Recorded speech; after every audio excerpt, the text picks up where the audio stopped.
আমি এসেছি পাবনার সাথিয়ার একটি হাটে। বলা হয়ে থাকে উত্তরবঙ্গের সবচেয়ে বড় পশুর হাট এটি।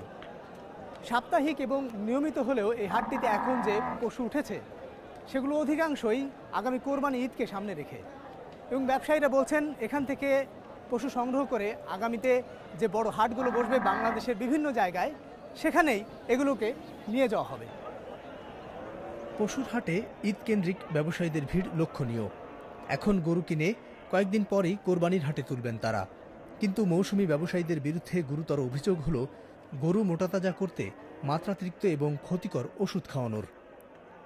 ঈদের আগে আশপাশের গ্রামে কিভাবে স্বাস্থ্যবান করা হচ্ছে কোরবানির গরু, সেই অনুসন্ধানে বের হই। এখানকার গ্রামের প্রায় প্রতিটি বাড়িতেই গরু পালন করা হয়। দ্রুত স্বাস্থ্যবান করতে ছেলের কেনা গরু দুটি দেখাশোনা করছেন নুরুল ইসলাম।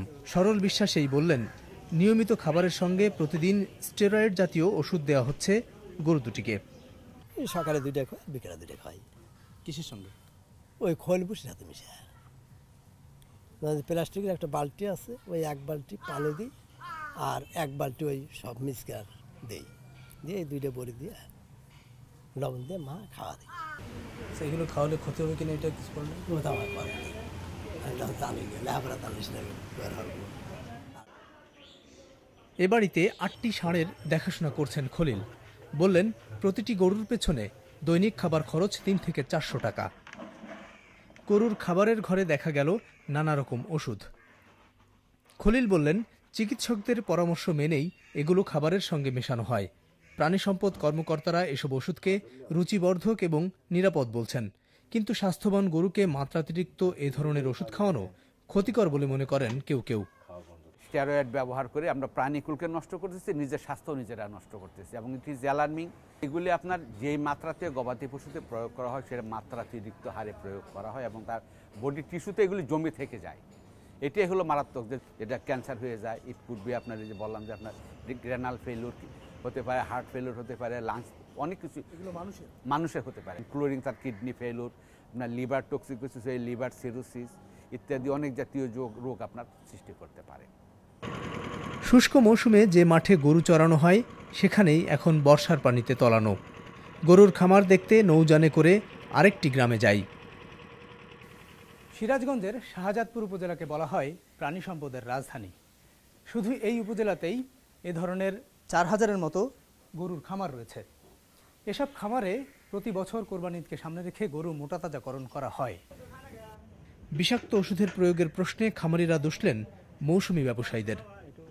আমাদের প্রাকৃতিকভাবে এইগুলো করা, আর যদি আপনার কেমিক্যাল দেওয়া বা ভিটামিন দেওয়া বা কোনো এগুলো আপনি নিয়ন্ত্রণ করতে পারবেন। কারা করে এগুলো? এগুলো আপনারা যারা সুবিধাভোগী ব্যবসায়ীরা তারা এগুলো করে, এবং আপনারা হাতে নাগালেই পাওয়া যায় ওষুধগুলো, এবং দামও খুব বেশি না। স্থানীয় বাজারে একটি দোকানে গরুকে খাওয়ানোর জন্যই ক্ষতিকর ওষুধ পাওয়া গেল। গ্রামেগঞ্জে ওষুধের দোকানে চাইলেই পাওয়া যায় যে কোনো ওষুধ।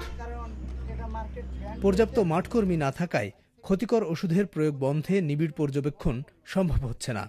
এ কর্মকর্তা জানান, শাহজাদপুর উপজেলায় 351টি গ্রামের জন্য মাঠকর্মী আছে মাত্র 1 জন। এত বেশি স্টাফ না যে আমি ঘরে ঘরে গিয়ে এটাকে অনুসন্ধান করতে পারছি। যদি করে থাকে আমাদের নজরের বাইরে, নির্ধারিত হিসাবে একজন লাইভস্টক অফিসার, একজন ভেটেরিনারি সার্জন এবং 3 জন ভেটেরিনারি ফিল্ড অ্যাসিস্ট্যান্ট থাকার কথা, কিন্তু সেখানে আমার আছে মাত্র 1 জন। বিষাক্ত ওষুধে বড় হওয়া পশুর মাংস জনস্বাস্থ্যের জন্য ক্ষতিকর হওয়ায় প্রশ্ন উঠেছে, গরু মোটাতাজাকরণ পদ্ধতি শতভাগ নিরাপদ হবে কতদিনে? আবুল কালাম আজাদ, বিবিসি বাংলা।